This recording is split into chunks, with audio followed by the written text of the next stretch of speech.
prosecutor himself was refusing to take the matter to trial and demanding more evidence when, in essence, practically the matter was ready. Yes, and then someone else says that was unreasonable. And because this is the minister's document, it's on that basis that we think that it might be is the minister expressing that opinion. But as I we said, can flag in it. the interest of time, we'll find out exactly where that comes from. Yes, let's move on. The next table, still on page 205, deals with what the author calls the questionable decisions by the NPA. And the headings there are, once again, case number and the charge, and the second column should read decisions. Here, there are two cases, two meta cases, and if you could just quickly highlight what under the column decision advanced in respect of each, General. The first case is Ntuzuma case 242 of 10/2012. It's a murder case.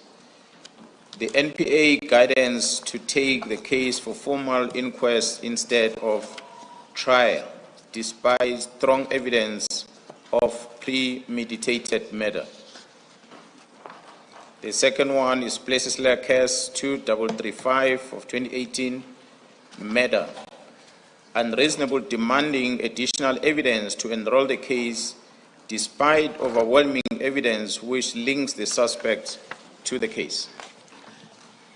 And just for completeness, then at page 206, it's a similar table, but this time it speaks to speedy trials delayed.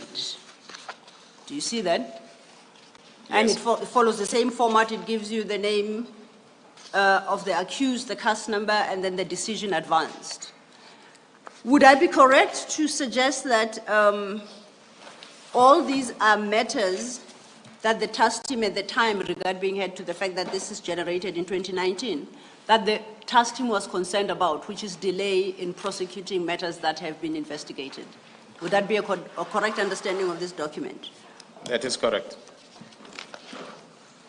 Then if we go at 207, under item 8, accused granted bail whilst on bail. Now that goes over till 208. Starts at 207 into 208. We don't have to read them. You could choose an example to highlight what the concern is here about accused being granted bail whilst on bail.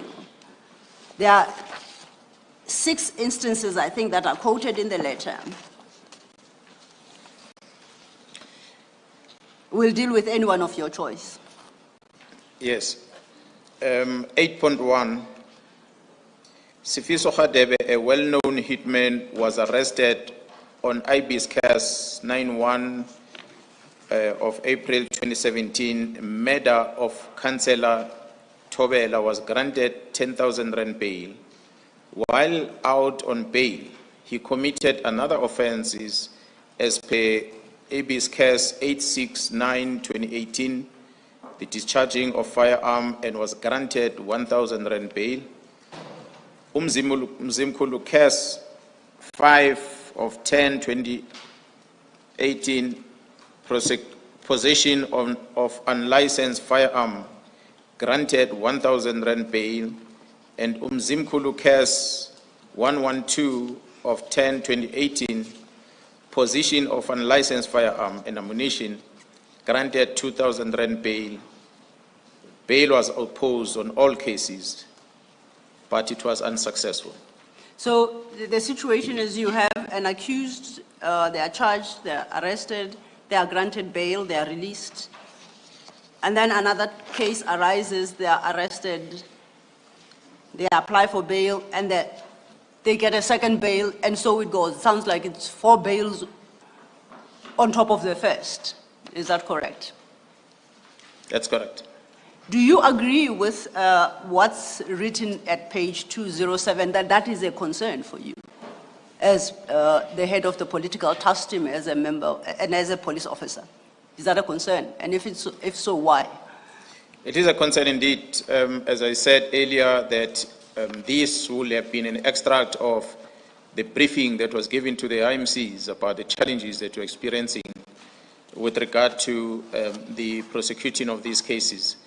That when a person has been accused of a serious murder case, arrested, granted 10,000 rand bail, and you commit other serious crimes thereafter of possession of firearms, but still given bails, it simply means that the court is not taking serious the risk that this individual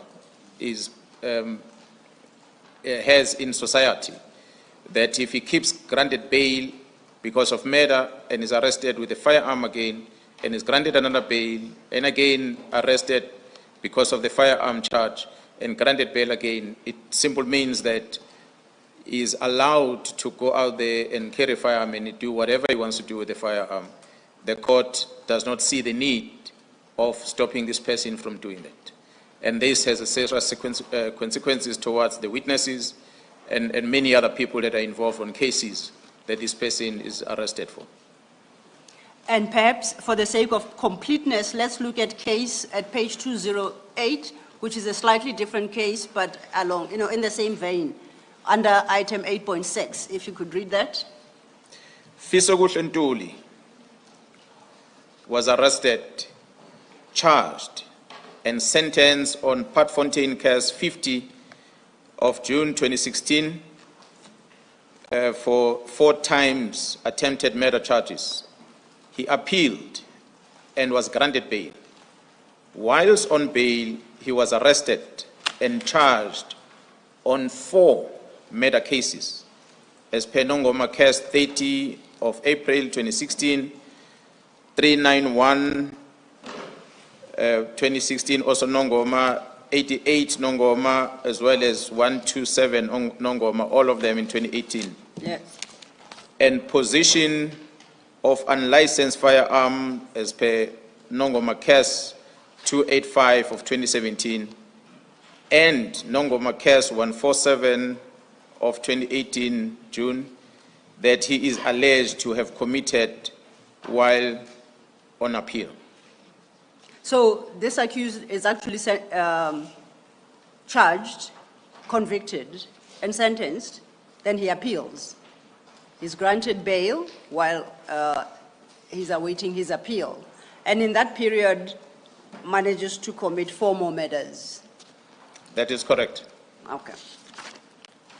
Now, Manages to be charged with a commission of... that's more precise, legally correct, yes, manages to be charged.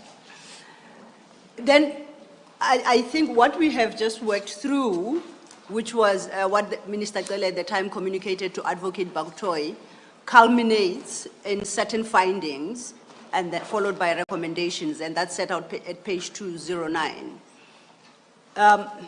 I think it is important to appreciate the findings made in 2019 because that gives a sense of the situation as it prevailed in 2019, appreciated even by the minister. So if you could read the findings under item 9 at 209. Findings reads as follows. The political related cases, especially murder, are organized in nature with different role players carefully identified, that is hitmen, spotters, coordinators, and individuals at the top who are ordering the hits. Bullet 2, most cases are dependent on Section 204 witnesses that were part of the syndicate, especially when the investigation has to be directed against individual on top, open bracket, politicians and entrepreneurs, close bracket. Bullet 3, the involvement of politicians and business people possess a threat of attempts to bribe the criminal justice system personnel. If it fails, then attempts to turn Section 204 against the state. If that fails, then they kill the state witness, which results in the case being withdrawn. Paragraph 4, bullet 4, the lack of dedicated prosecutors to guide and prosecute on allocated cases. Bullet 6, bullet 5, I beg your pardon, the trial-ready cases being postponed for a longer period due to unavailability of dedicated magistrates. The last bullet, the repetitive granting of bail to accused who are already on bail. Yes. So those were the findings that Minister Cele drew at the time. Did they accord with your experience and knowledge with the situation as was prevailing in KZN at the time? That is correct, Commissioners. And he turns then lastly at item 10 by making recommendations to Advocate Batoi. If you could just quickly read those into the record. Recommendations, 4 of them reads as follows. Bullet 1, a dedicated courtroom for the processing of the politically related cases. Bullet 2, dedicated preferable prosecutors and magistrates to deal with these cases. Bullet 3, appointment of a permanent KZN Director of Public Prosecution. Bullet 4, urgent appointment or utilization of police officials to fulfill the function of the security officers in the Witness Protection Program as prescribed in the Witness Protection Act 112 of 1998, Section 3, 5A, Roman figure 3, and Section 6B. And he concludes the letter. Now we go back to...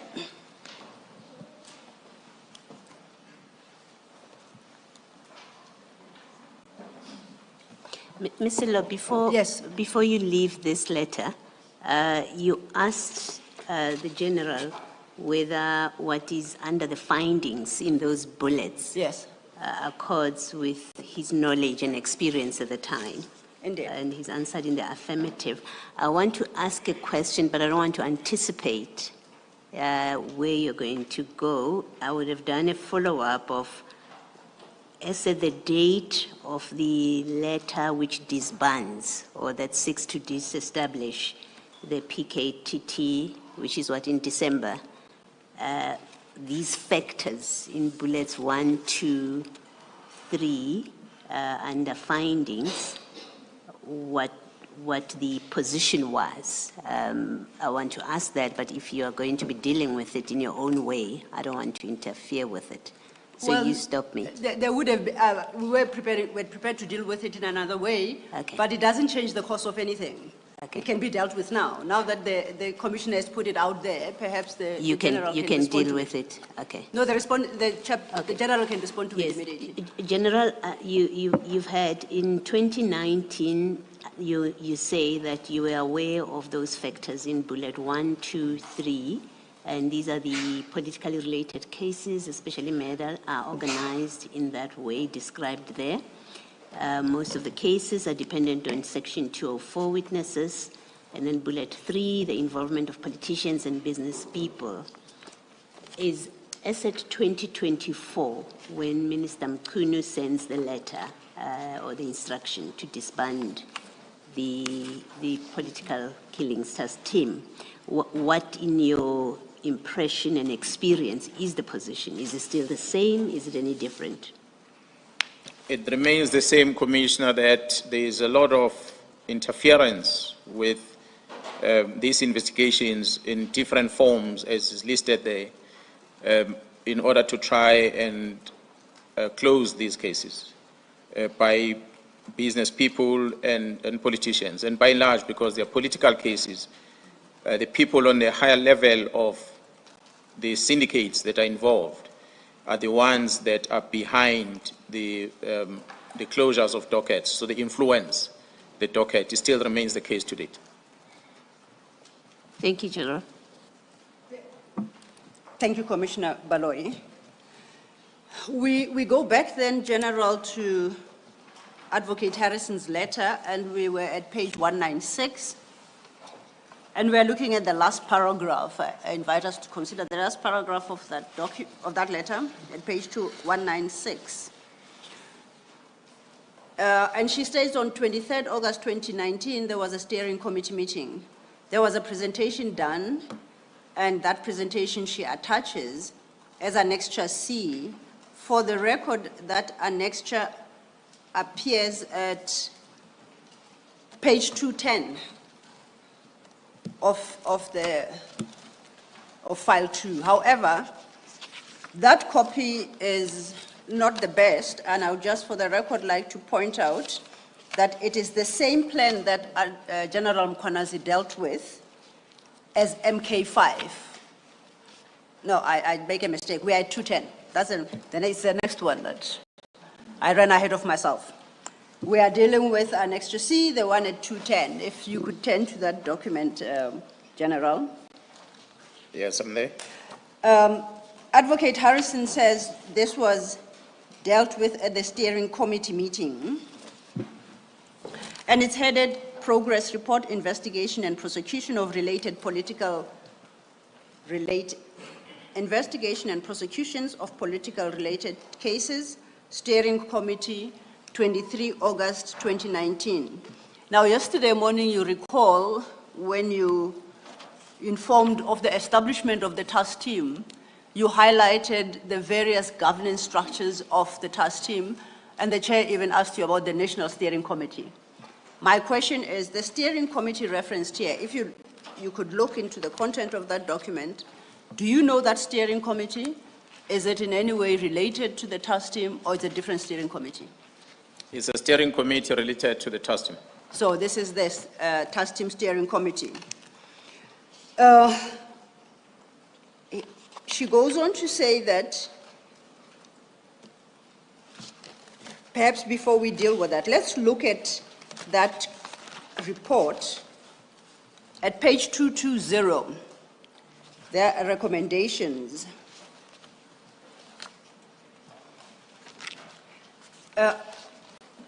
Is my understanding correct that this is what is being recommended by the NPA to the task team for adoption?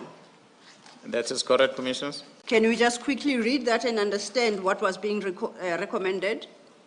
And for the record, I know that this is 25th August 2019. If we refer back to the minister's letter, that is from May of 2019. There are 4 recommendations, Commissioners. The first one, dedicated courtrooms ×2 for the processing of the political related cases, 1 serving the central and northern regions, and the other court servicing the Midlands and southern regions of the province. Recommendations 2, dedicated prosecutors ×6 and presiding officers ×3, preferable from outside the province to deal with these cases without delay, fear, and compromise.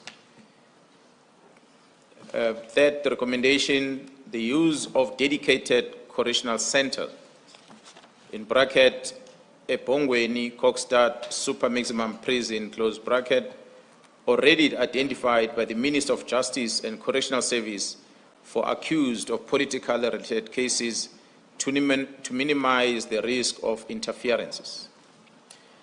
The last recommendation on bullet 4, utilization of police officials to fulfill the function of the security officers for state witnesses on political related cases who are on the Witness Protection Program as prescribed in the Witness Protection Act 112 of 1998, Section 3(5)(a), Roman figure 3, and Section 6(b).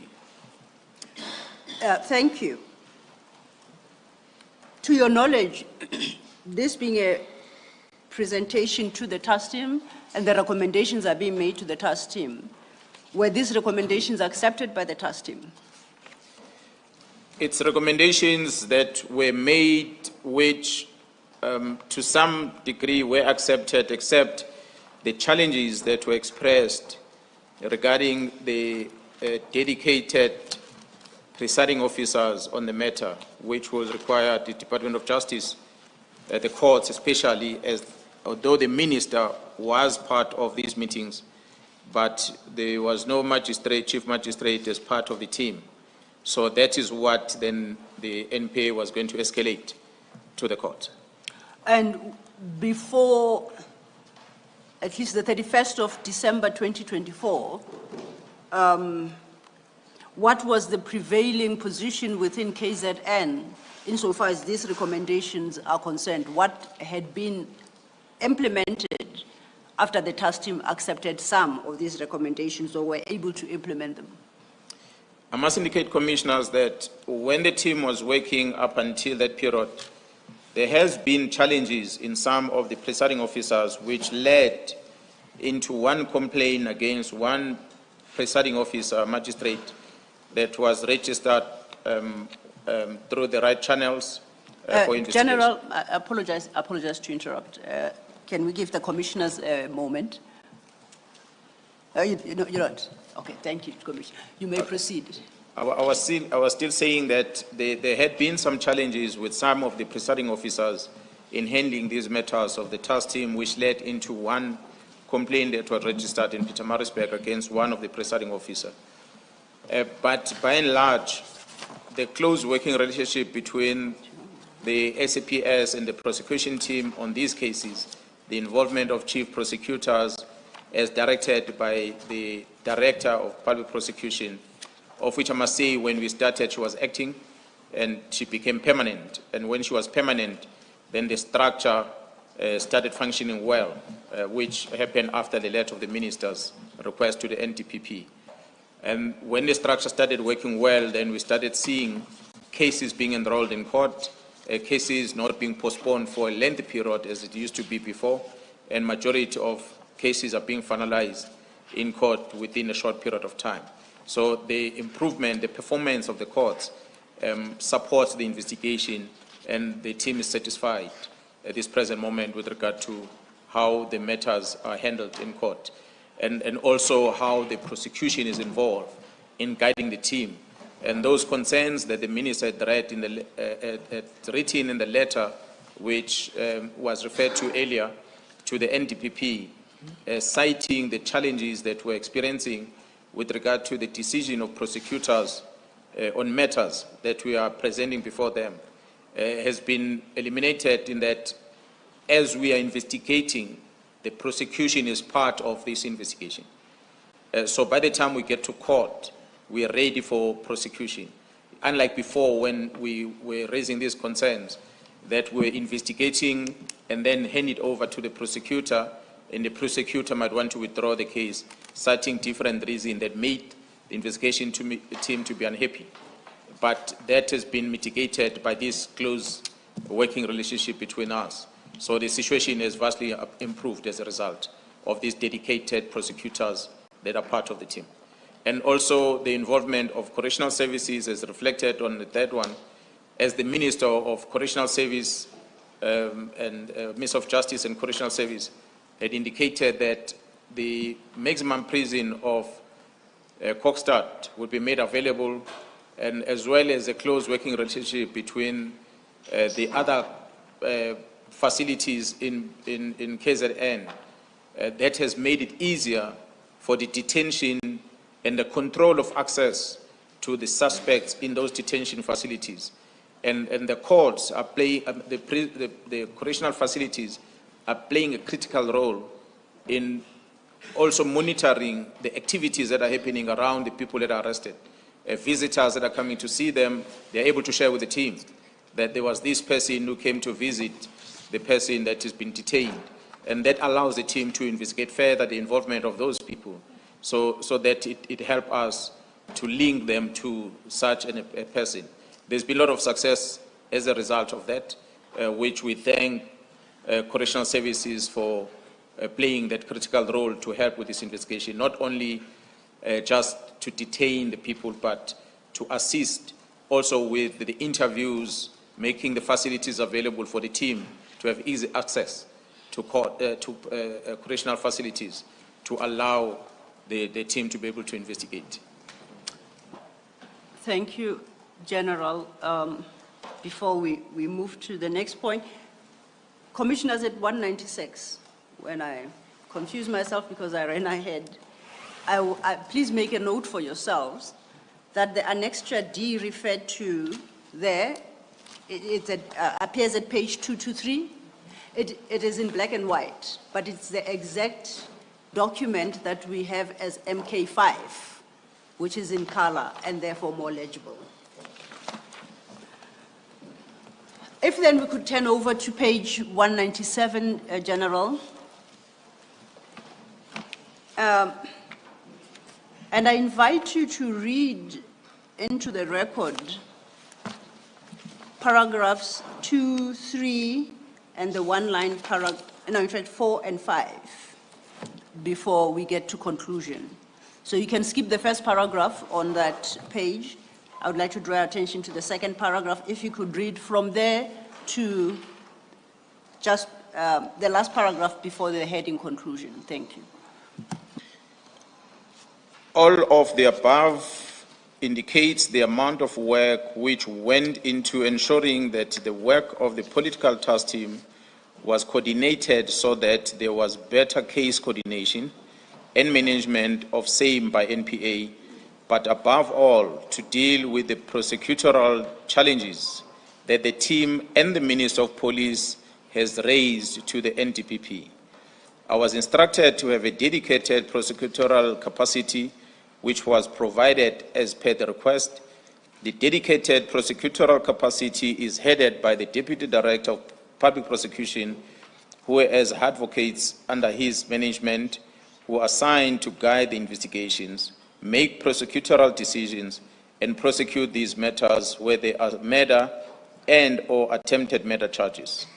A database has been retained since the inception of this dedicated capacity. There have been numerous successful prosecutions.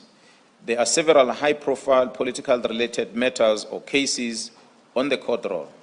Some are in High Court and others are in Regional Court. The dedicated prosecutors continue to provide their prosecutorial dedication to these cases. However, they are also not certain as to what is the position regarding the existence of the team and new cases reported. The task team has its own resources, which assisted with the fast-tracking of the investigations. All of the information above has been set out to show the seriousness that this office made to address the challenges which the task team and SAPS as a whole had raised. I understand from what you've just read that it is the office of the DPP speaking through Advocate Harrison about the concerns on the part of the DPP and the NPA office as regards the so-called disestablishment of the task team and the loss of effort made since 2019 to address political killings. That is correct, Commissioner. As the head of the prosecution in KwaZulu-Natal, she was expressing the concern that not only affects her only, but the prosecutors that are working with the team. And then she draws conclusions. And if you could just read that into the record, please. It is requested that you assist with providing my office with a response regarding whether the SAPS political task team still exists. The dedicated capacity needs to respond to the dedicated task team.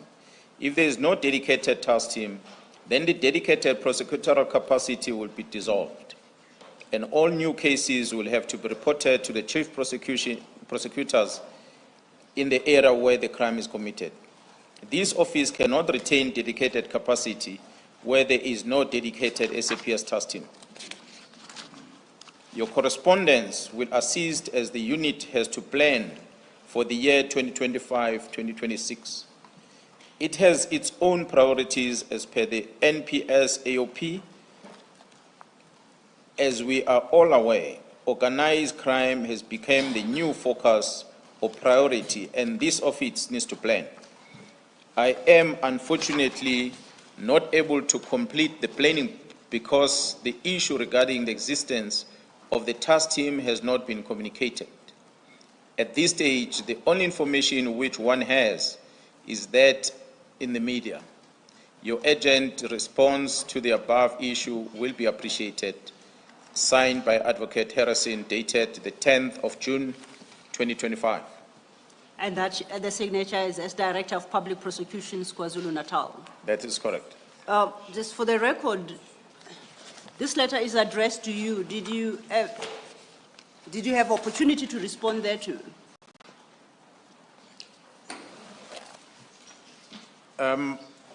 Beside a telephonic conversation that I had with her, I did not formally respond to the letter, commissioners, because it was a time when I was busy trying to intervene with regard to the decision of the minister to dissolve the team, trying to facilitate that this decision must be reversed in order to mitigate these challenges, which of course it had not happened, and I can safely say without jumping forward that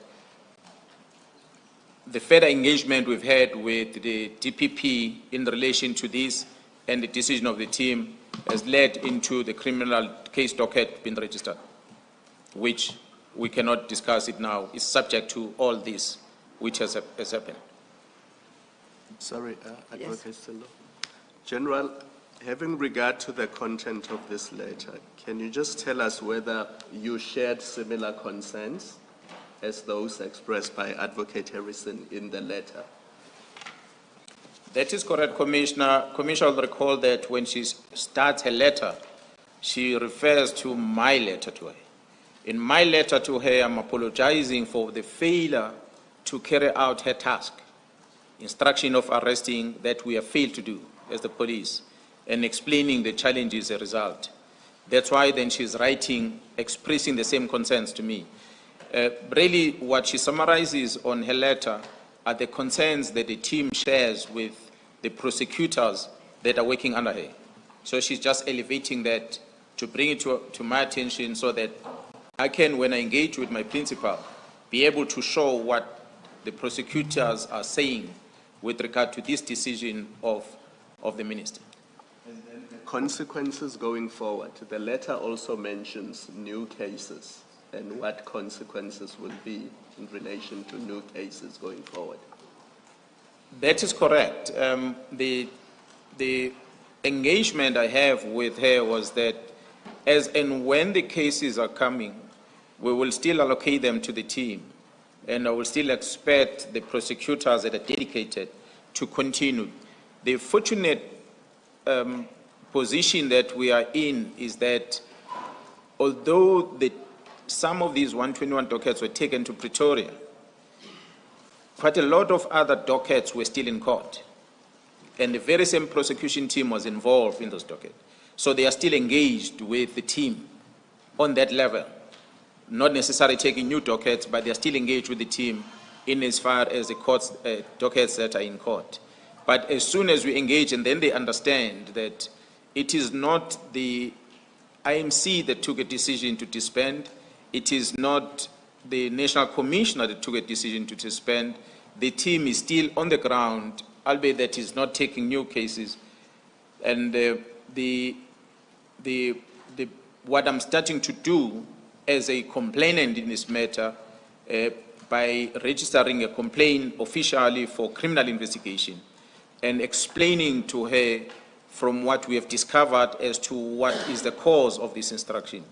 And she took comfort in that of saying, then her prosecutors will remain in the team.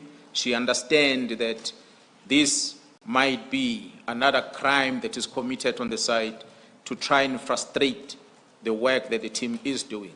But as we explain later on our statement during this course of this commission, the picture is going to become clear as to why we end up continuing taking this decision of saying the prosecutors remain in the team, because there's an understanding of what is really going on that leads into this letter. You referred to a case that has, quote unquote, been registered, but of course you said you are not going to go into any detail in that regard. But can you please just describe fully what that case is about? Commissioner, it's a defeating the ends of justice case. There is an investigation that is underway. You say you are the complainant in it, and the complaint being against whom? The defeating the end of justice case that I reported against the people that were involved with regard to the stopping of this investigation. I could mention the people that I'm suspecting, I'm accusing of this, but maybe it will be better, I'll be in a better position towards the end of my appearance before the commission that I could conclude and say, therefore, these are the people, after having put reasons as to why I'm pointing at them. If I put them up now, it might be a problem. That's enough. I just wanted to get an idea of what the case is about, and that's enough for my purpose. Thank you. Let us take the tea adjournment and come back at 11:15. Let's adjourn.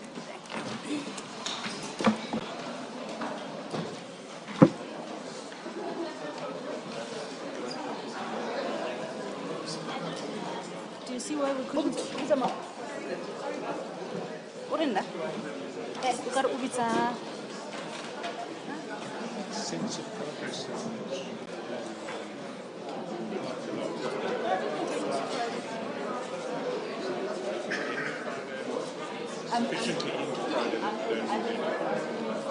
No, I'm taking it back. Okay, thank you.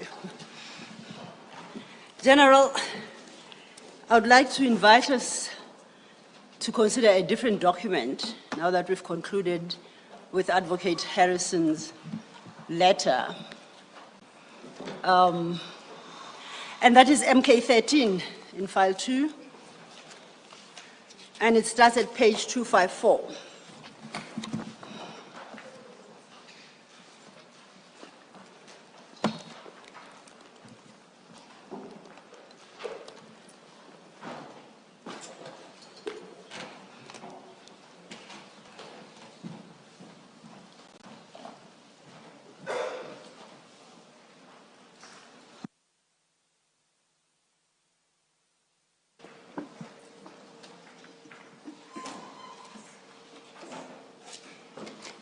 Ms. Silla, Yes, Commissioner. you went through that letter with the general, the letter from the Minister Cele then, Yes. which has those tables and it lists areas of concern. Indeed. The significance of what you were discussing or of that letter is not clear as it relates to the terms of reference. Just so that it's not lost on us. It's one thing to read an interesting document, but what is sought to be conveyed in the evidence of the witness and how it speaks to anything that we are concerned with is not clear. Will you be dealing with that at some point? No, I won't. I'm ready to address it now. Okay, please. To locate it in its proper context, the annexure that the general put up is annexure MK12, which is the letter from Advocate Harrison. It's Advocate Harrison's letter, which has got annexures to bolster the points she makes in her letter. And that is what caused us to go to these annexures, including the one that you referenced, written by Mr. Cele. So if you'll recall, Commissioner, Advocate Harrison in MK12 sets out the history and the issues that had been identified and the response to those challenges. So Minister Cele's letter technically captures the challenges as were communicated to the NPA. And thereafter then we deal with the next document, which was the DPP's response in KwaZulu-Natal to those challenges, culminating in their participation in the task team to find a solution to the very challenges that were highlighted. I understand its significance. Thank you. Thank you. Sorry, can I just follow up? So it's Yes. all about the coordination It's all about the coordination. between the task team and the NPA. Yes. And in fact, read in the context of Advocate Harrison's letter, it gives a perspective from the NPA standpoint as to the logic and justification for the very coordination you reference. Up until we dealt with Advocate Harrison, we considered that coordination from SAP's perspective, from the police perspective. And Advocate Harrison gives us the same view, but from the NPA's perspective. Thank you. So then, General, I'd invited us to go to annexure MK13, starts at page 254.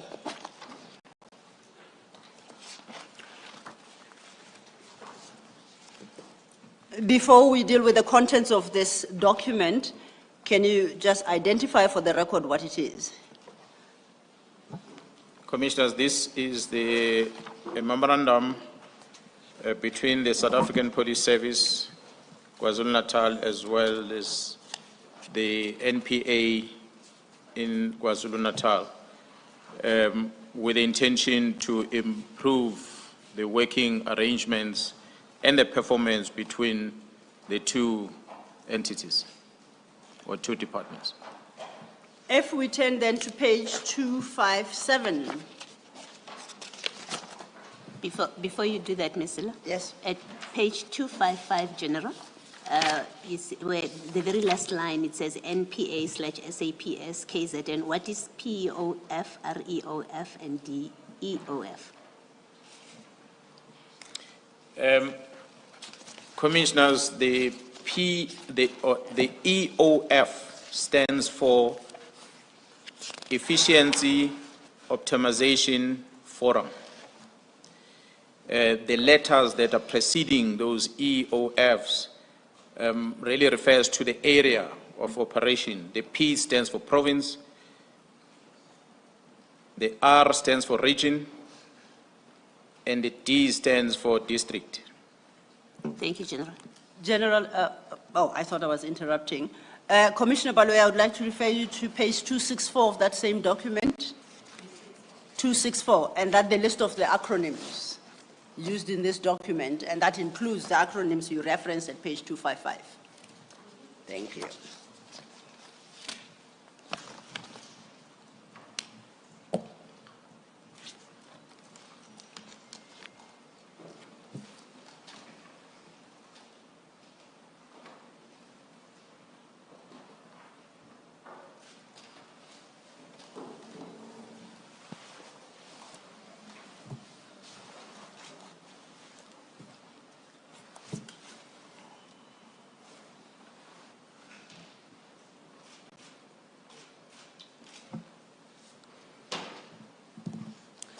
Thank you, Chair.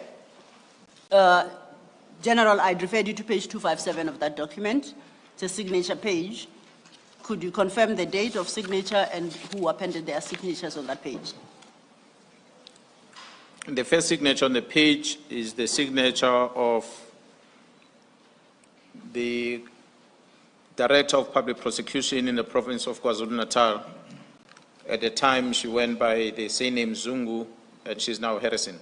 It's the same person that signed that, and together with myself as the Provincial Commissioner of KwaZulu-Natal. And when was this document signed? This document was signed by both parties on the 26th of August, 2022.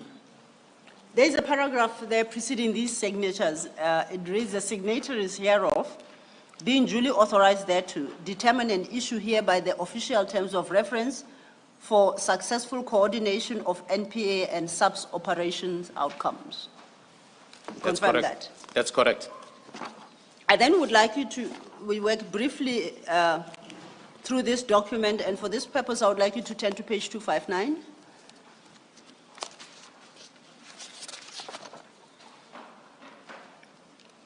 And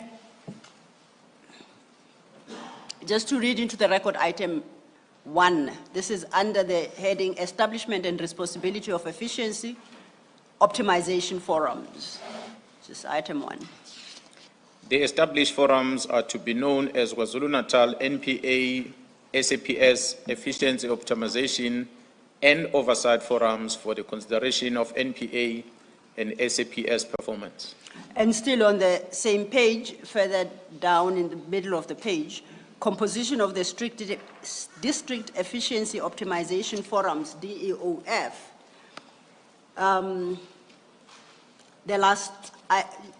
That paragraph sets up the composition of the forums and highlights that the NPA, under item F, the NPA will retain chairmanship of the forum.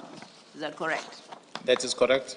My question is, that was as at the date of signature, which was, you said, in 2022. That is correct. Up until the attempt at disestablishment, was that situation prevailing? Was it still the NPA that retained the chairmanship? The situation still prevails up to that date and beyond. And if we turn over, leaf at page 260, under the objectives of the forums, if you could read those objectives into the record. The objectives of the forum are to A, ensure that all courts achieve the targets in terms of outcome 3, outputs, and operational objectives. B, monitor progress with regard to the achievement of joint targets. C, identify and address challenges encountered in meeting targets. D, identify and address specific crime types, modus operandi, crime trends in hotspots. E, optimize performance of the NPA and SAPS in the KZN province with the end result of the people of this province being and feel safe. Those objectives, as were established in 2022, are they still applicable to the forums as we speak, whether or not legally the task team has been disestablished? These objectives are still applicable to date, Commissioners.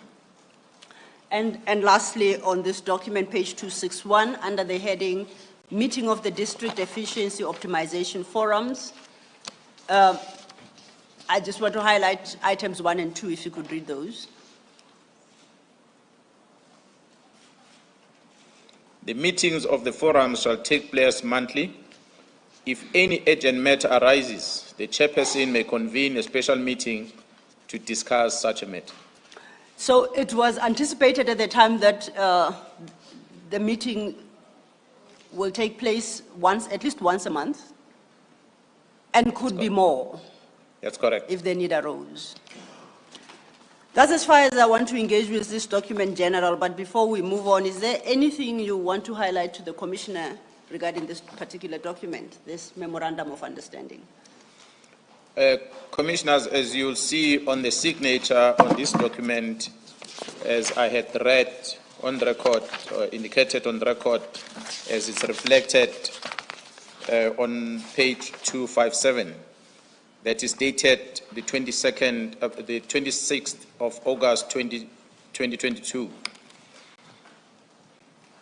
I had indicated yesterday that I was appointed as a provincial commissioner in the province of KwaZulu-Natal in April 2021. So, on top of the challenges that we experienced with regard to the workings of the task team, we also had challenges in general with regard to the cooperation between the police and prosecution in order to achieve the same objective in the province. That's why we felt it's important for us to have a formal structure of working between us and the NPA, which is not only applicable at the provincial level, which is not only focused on the task team work alone, but on the working arrangement from the local level to the regional level, as well as the provincial level, between the South African Police Service and the NPA. So this is what led into the development of this document, using both legal teams of the SAPS as well as the prosecution. That allows us to have this better understanding and a good working relationship between the two of these departments in the province of KwaZulu-Natal. Now, Commissioner Balo. Yes. At that page 261, where you read item 1 and 2, item 10 states that minutes are to be forwarded monthly to the DPP the SAPS Provincial Commissioner and the Deputy Provincial Commissioner Crime Detection. Why was this considered necessary? What was the purpose of having that? The Commissioner will notice that there is a district, there is a region, and there's a province EOF. So what is happening in the lower forums, whatever they're discussing in the lower forums, it is important for the higher structures to get to know, meaning they will have sat and engaged and deliberated on matters at the district level. Whatever the meetings that they've held and the discussions that they had amongst them, it must be elevated to the higher structure, which is myself and the DPP, because we have to monitor whether there is any compliance with the directive and this MOU that we've put together, so that when we meet in our forum, we take into consideration matters that already came from the bottom. And we can also intervene early enough if there are challenges in those structures at the bottom. That's why what you just read, Commissioner, is the lower level. When it says these minutes must be forwarded to the higher structures, you'll see the higher structures is reflected on the same document. The following page is 262, the Provincial Optimal Forum.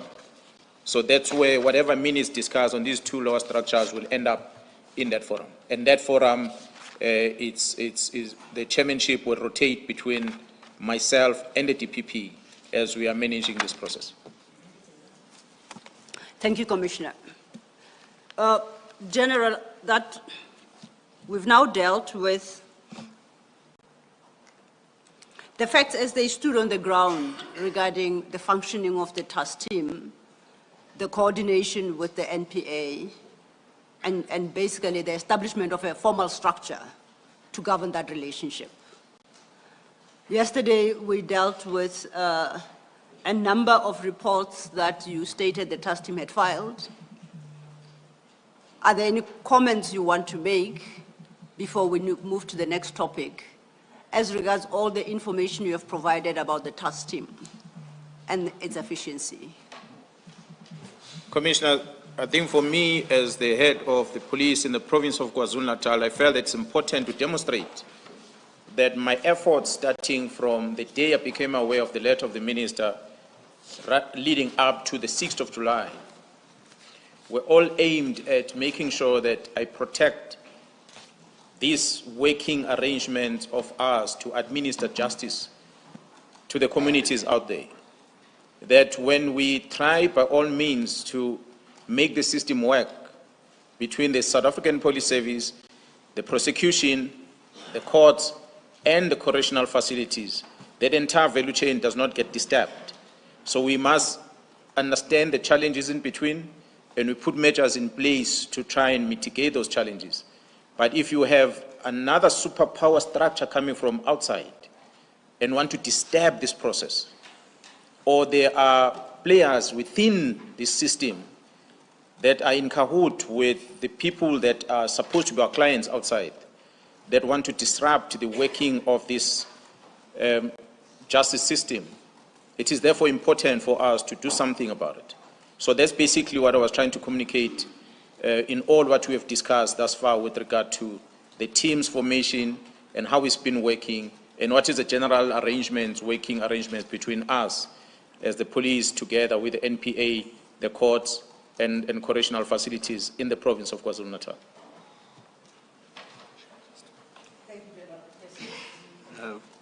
General, if we can just go back to page 186.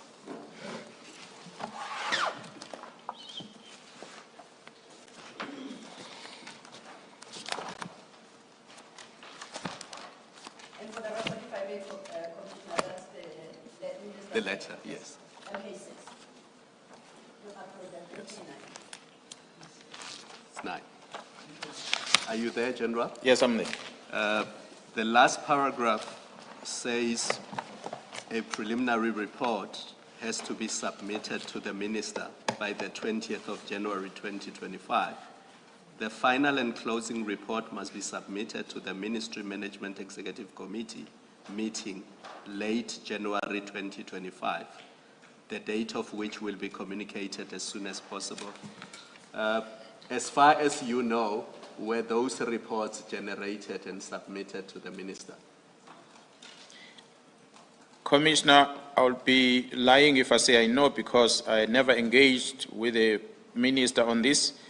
And I, as a person heading policing in the province of KwaZulu-Natal, where this task team is located, I was never asked to finish any report that is going to be directed to go to the minister. So perhaps maybe the project manager, which is Gerald Kumalo, might have been approached by the national commissioner, and if that happened, I don't know. However, I am aware that there's been meetings between the minister and the national commissioner and Gerald Kumalo regarding the same subject, which one of the meetings took place just after my parliamentary appearance, which took place on the 6th of March, I'm told. I was never invited to that meeting, so I wouldn't really know what they were discussing. Thank you. Thank you, Commissioner Kumalo.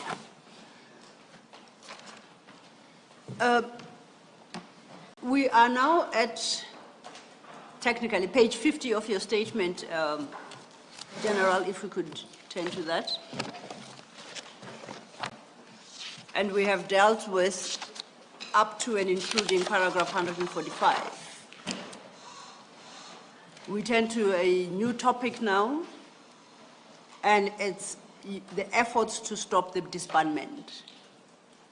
With regard to what you set out in paragraphs 146 to 150, can you make some comments? What steps you took? Commissioners, as I have outlined here on what I've tried in terms of me trying to deal with, which I became aware of on the 2nd of January regarding the letter of the minister and the task team, and this up until the 6th of July. My efforts have been made to stop the eventual disbandment of the task team, which has a direct impact in how we administer justice in the province of KwaZulu-Natal, which will have a negative impact if it's not addressed. So I have indicated in the past, last week, yesterday and previously this morning, that I had engaged the National Commissioner upon becoming aware of the existence of this letter, and the National Commissioner, who indicated that he was not aware about the directive, where the directive come from. Sorry to interrupt you, General. Why don't you perhaps ask specific questions with regard to what you may want to direct the General's mind to? I'm thinking there was some detail on this yesterday. Yes. I'm just trying to avoid a situation where we have a repetition. Indeed. For example, I contacted the National Commissioner, and then I asked the National Commissioner to make contact with right up to even the President. So I just want to avoid a repetition of all that. I'm by no means suggesting that there aren't issues that you may be wanting to cover on this topic. So that's why I'm suggesting that perhaps go to the specifics and ask questions that relate to the specifics. I shall. Thank you, Chair. I do take the point. The question was really leading us to paragraph 151 in the context of his evidence from the afternoon yesterday and this morning, and the steps he took by engaging internally with the sub-internal structures. It then leads to paragraph 151 and a particular conclusion drawn in paragraph 151. Are you there, General? Yes, I am, Commissioner. Perhaps the best would be for you to read that paragraph into the record.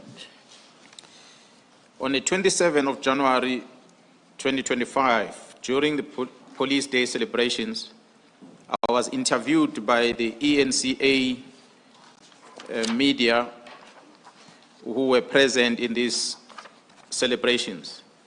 During this interview, I mentioned that I believe that the minister issued the directive to disband the political killings task team because someone had whispered in the minister's ear that the team was investigating cases that might link his or her associates. The political killings task team should be disbanded. My conclusion in this regard was informed by the facts that objective evidence within the police structures militated against the dissolution of the task team. I concluded, therefore, that the decision was influenced by information other than that at the disposal of the police and serve the interest of those impacted by the ongoing investigations. And perhaps I should ask you to read 152 and 153, because that will conclude this chapter. In that interview, I also stated that there should not be someone from head office influencing the minister to destroy or attempt to halt investigations. In other words, the PKTT was now fighting criminal syndicates involved in the political killings on the other hand, and at the same time had to contend with forces within the state apparatus indirectly fighting the PKTT through the executive, the minister, and highly placed members of SAPS with the view to sabotage critical investigation. I was aware that after this interview, the target on my back had grown exponentially. However, I simply could not keep quiet and allow the minister to take his drastic action. At this stage, I did not yet know the person I mentioned in the interview, Mr. Brown Mkhwanazi, who it has since been confirmed by the minister himself is an associate of the minister, was linked to Mr. Madlanga, who is a prominent cartel member currently under investigation in Gauteng and a direct target of the organized crime unit investigating, as assisted by the members of the task team as part of GCI Ops.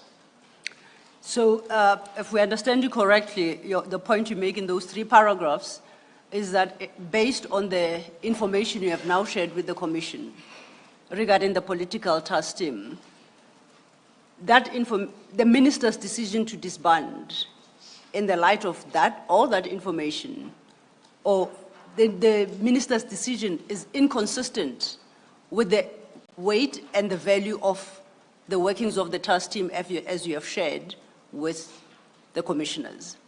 Is that correct? That is correct. We turn then to your briefing of the 6th of July. And we start that conversation from page 52.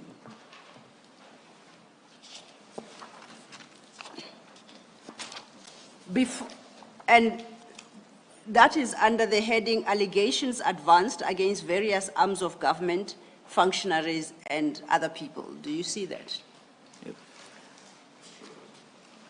At paragraphs 154 to 158, you make some preliminary comments before you engage with the specific allegations. And I would like you to highlight those key comments which, in my understanding, invite the Commission and the listeners to consider the allegations that you will now be addressing in a particular context. You don't have to read everything that is there, if you could just highlight. On the 6th of July, I made these allegations of impropriety and criminality on the part of some against a person serving in the different arms of government and within the entire law enforcement. And that includes some members of business communities and perhaps some politicians. So these allegations I made after the careful consideration of the facts that were in my disposal.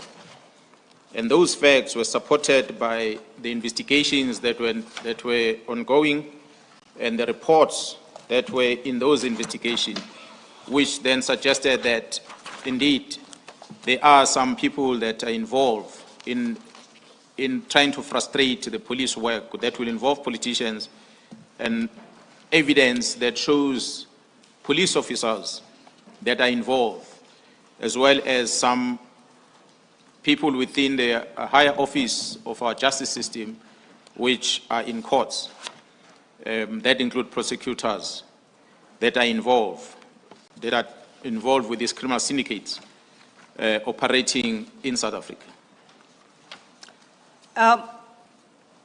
From page 56, you deal then with the allegations as they relate to politicians. And just to give us context, at 56, you break up politicians into two groups. The one is headed Parliament at page 56, and then at page 61, there is a subheading, the executive. You confirm that? That's correct. And so far as Parliament is concerned, you raise concerns regarding two members specifically in this. That's correct. You had stated that in your paragraph,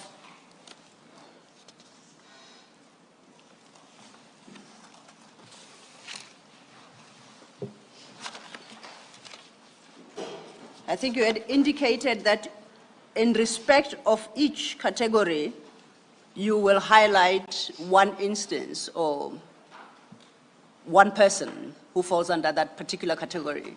But it should not be understood that the complaint is confined specifically to the one person. So when we deal with politicians, much as you highlight two here, your contention is that the problem spreads beyond the two and that there are actually more. Is that correct? That's correct. And that the evidence of subsequent witnesses to follow will deal with the detail of the other persons per category. Is that the approach adopted? That's correct. With that in mind, then let's turn to page 56 under politicians, and specifically Parliament. Please explain the contents of your paragraph 165. You explain how you intend to deal with this issue. On this specific paragraph, Commissioners, I want to focus my address in part to the role that is played by Mr. Fadel Adams, who is a Member of Parliament. And in briefly, I will also touch on the role played by Ms. Colin Barnett, who is a member of Democratic Alliance. At 166, you summarize the concerns you have regarding Mr. Adams. That's correct, Commissioners. Can you read that into the record so we appreciate? The main concern with Mr. Adams are mainly two. The first one is the unauthorized access to the intelligence information and his reckless use thereof. The second one is the abuse of his... Apologies, General. At this stage, because there are specifics about individuals who, according to the General, are implicated, I think I should place it on record and make this public announcement. Yes, Chair. That because of time constraints, as I understand from Indeed. the evidence leaders, and on my understanding, the statements having been finalized the day before the hearings, it was not practical for implicated notices to go out timeously and before the hearing. But the evidence leaders have undertaken that notices will go out. transcripts of the evidence relevant to each implicated person will also be sent out to the implicated persons. So in that sense, the implicated persons will not be prejudiced. Indeed, They will Chair. be able to have a look at the evidence that has been laid, and indeed even the statements themselves will be shared with the witnesses for them to consider their positions and to address the implication insofar as it relates to each one of them as best they can. So they will be afforded a full opportunity as to how to address what implicates them. Am I recording the position correctly? Absolutely correct, Chair, I confirm. And to point out that the provision of the rules, which require us to the extent that we are able to notify of implication before the witness is led. This is one of those rare instances when it was not possible. As the Chair will recall, the witness's statement is dated the 16th of September, which is the day before we started. They were prepared. The difficulty was the service in that short period of time, so they were struggling with service. Had we insisted on complying with that aspect, then we would have had to postpone the hearings, and we understood that was a factor that that was a no-no. Indeed, Chair. So it's in those circumstances that we found ourselves having to lead General Mkhwanazi without the notices having been received by the respective persons. And we do undertake, as the Chair correctly points out, to provide all the facts and material that support the implications that General Mkhwanazi advances to each specific person that is dealt with in General Mkhwanazi's statement, as soon as his testimony is done, Chair. You may continue, General. Thank you, Chair. Thank you, Commissioner. I was still reading the second concern that I have, the abuse of his seeming influence on the police structures at the highest echelon. So you deal with the first part, with the first concern, which is unauthorized access to intelligence information and his reckless use thereof, from paragraphs 168 to 173.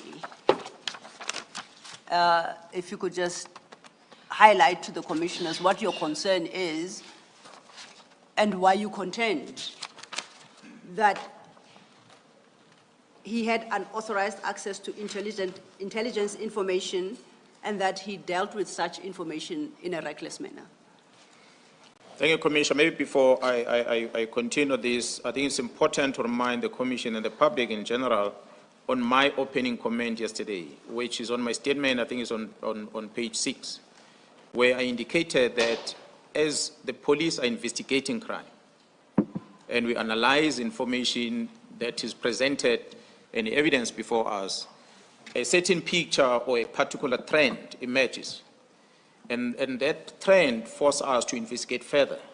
So as we investigate further, we begin to see a certain trend that we pick up that is involved in that criminal investigation we are conducting. Once we see that picture, then in this case, the picture that we see that seems to undermine the administration of justice in the Republic, it is for that reason that we then are in this state here before the Commission to try and explain the picture that we've been seeing, so that one doesn't wonder or question, why do we jump to that specific politician? It is due to this analysis and investigation that we are conducting that brings us to these individuals, so that we can flag and see for the Commission to assist us whether our conclusion is justified or not. But we are convinced that it is justified, that what we are presenting. So Mr. Adams appeared to have came into the position of an intelligence information. And this information is classified on its nature that Mr. Adams should not be in position of. So it is an information that is intended for another structure of parliament.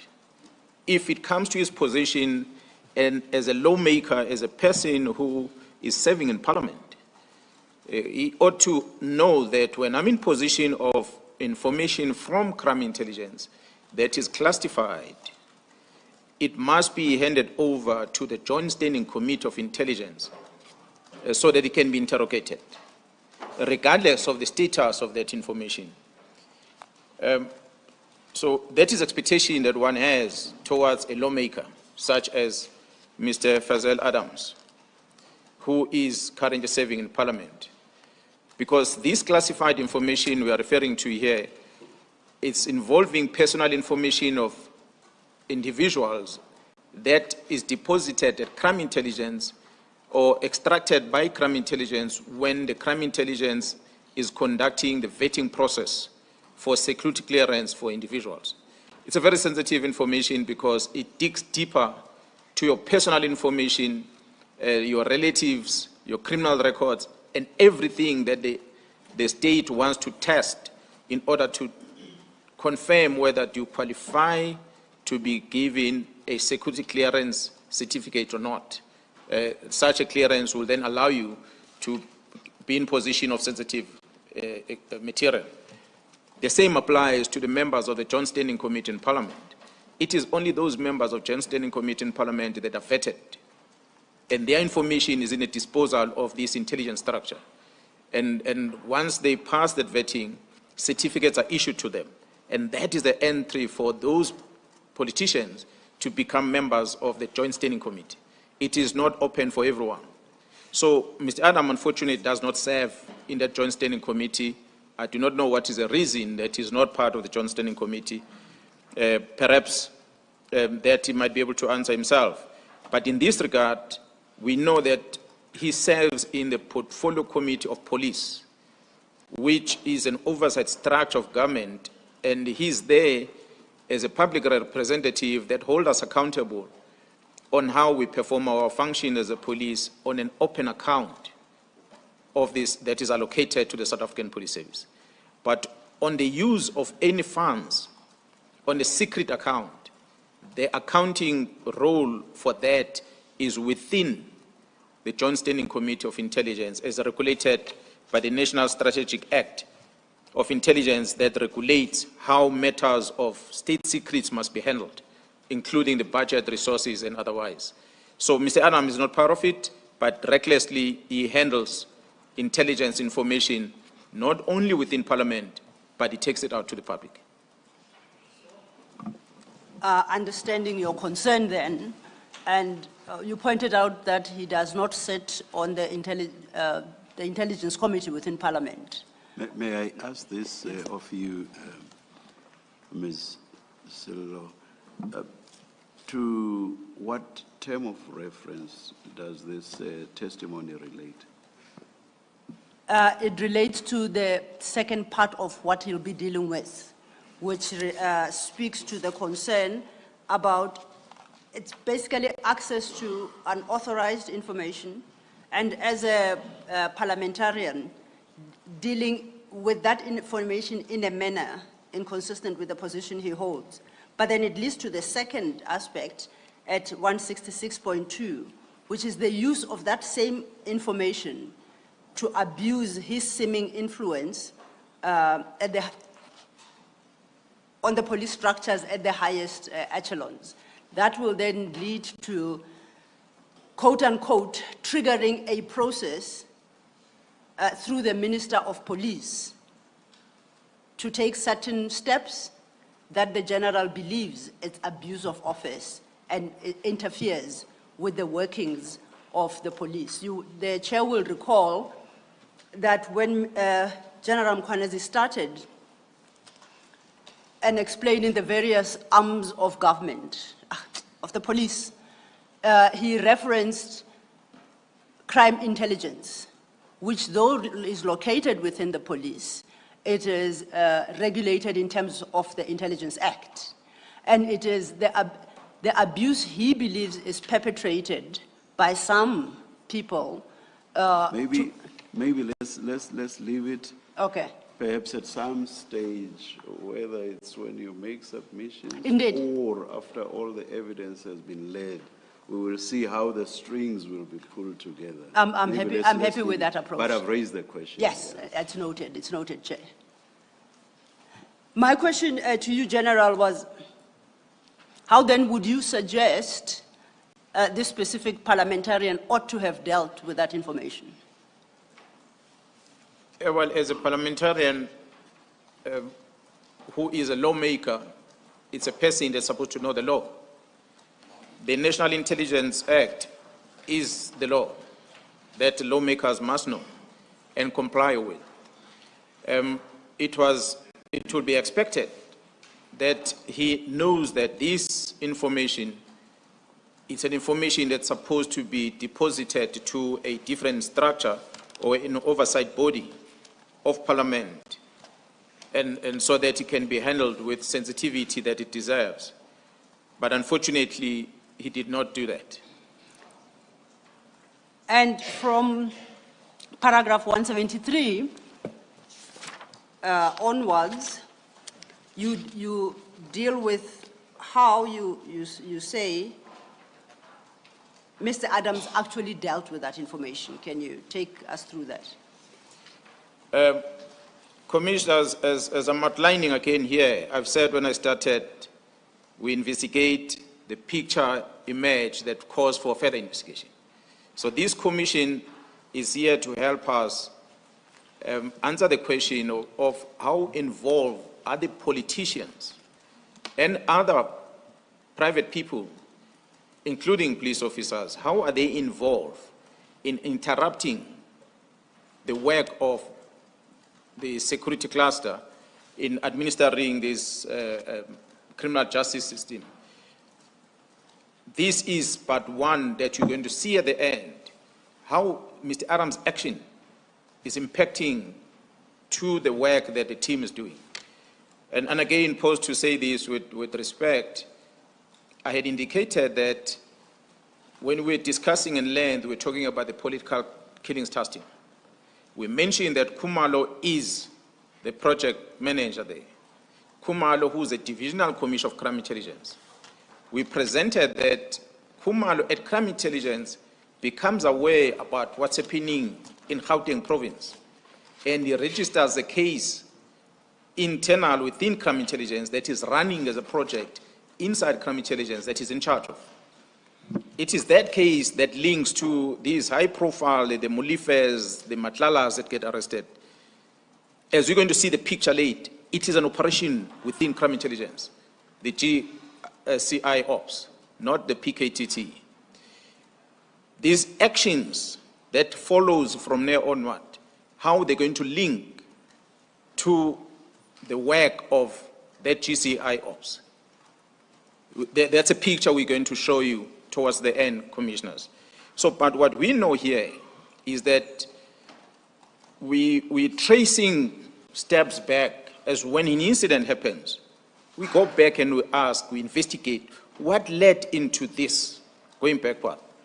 So, although we are explaining it here where it started, but not how we investigated. We investigated by starting at the results of something, and we backtrack to establish, like a crime scene. We're going to come to court and say, so and so killed that person. But we start by attending the crime scene.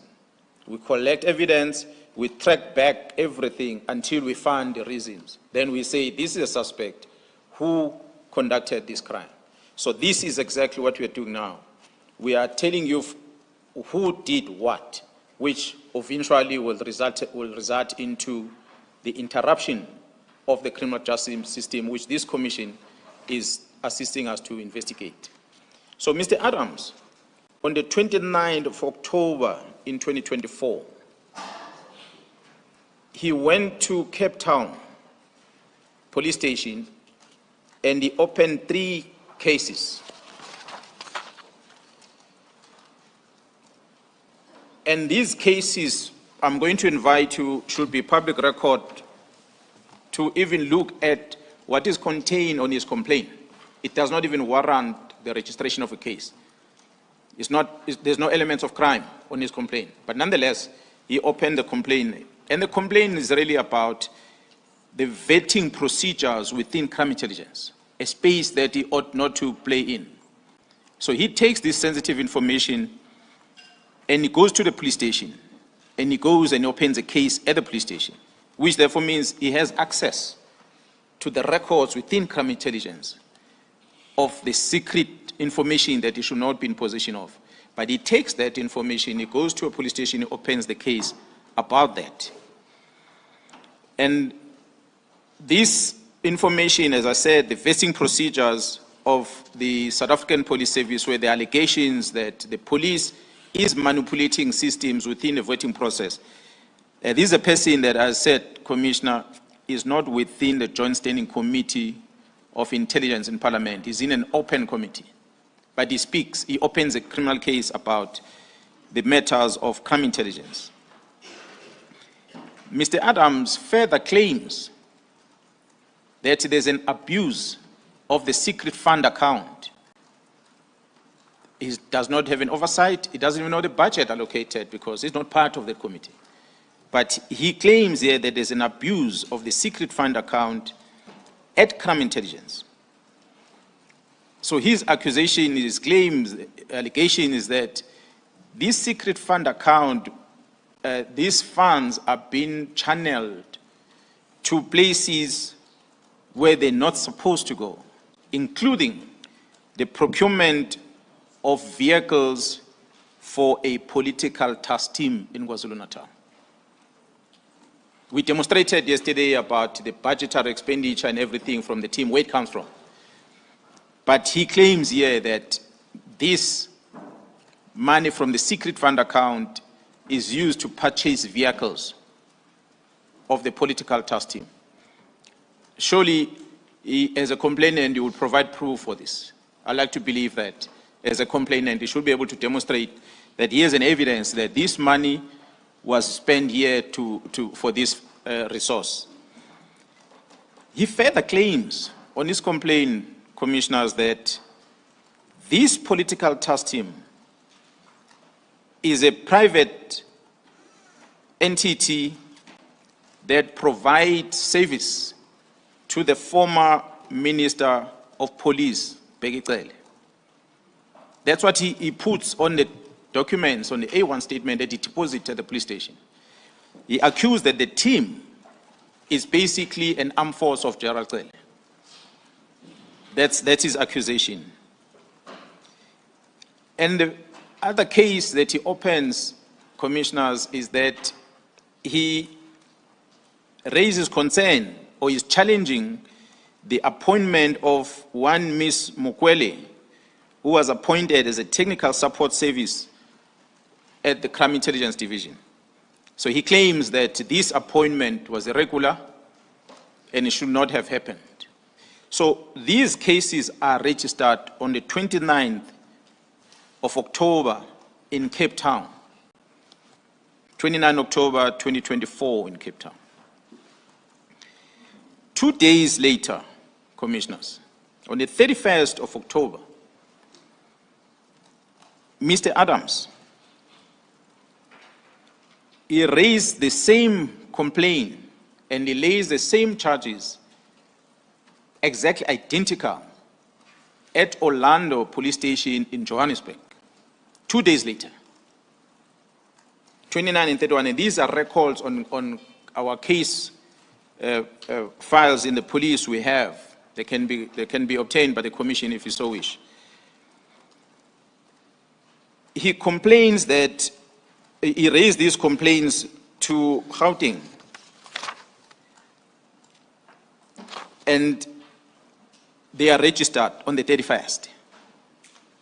3 cases are registered in Orlando Police Station. 29, 31st. On the 1st of November, Mr. Adams sends an email directly to the Minister of Police, Mr. Senzo Mkhwanazi. He's complaining to the minister. And his complaint says that there are efforts to undermine investigation related to these cases, and therefore is requesting the minister to intervene. His email is attached as a reference that he sent to the Minister of Police. General, if I may assist, that email you reference at paragraph 176 of your statement, and that is MK 14, starting at page 265. That's correct. Thank you. You may proceed. So these are the timelines that I'm putting before the Commission. That 29 October, 3 cases in Cape Town. 2 days later, 31st of October, 3 cases, similar complaint in Orlando and Johannesburg, some 1,500 kilometers other part. A day later, a complaint to the minister that the 2 cases or the 2 provinces where he registered cases, there's some efforts to undermine investigations. So he's got evidence that there's an effort to undermine investigation on both of these provinces. That's why he then sends a complaint to the Minister of Police. So it is interesting indeed to know that this claim that Mr. Adams presented in Cape Town, he claims on his email that he knows that there was an interception of the investigation and the docket had been intercepted.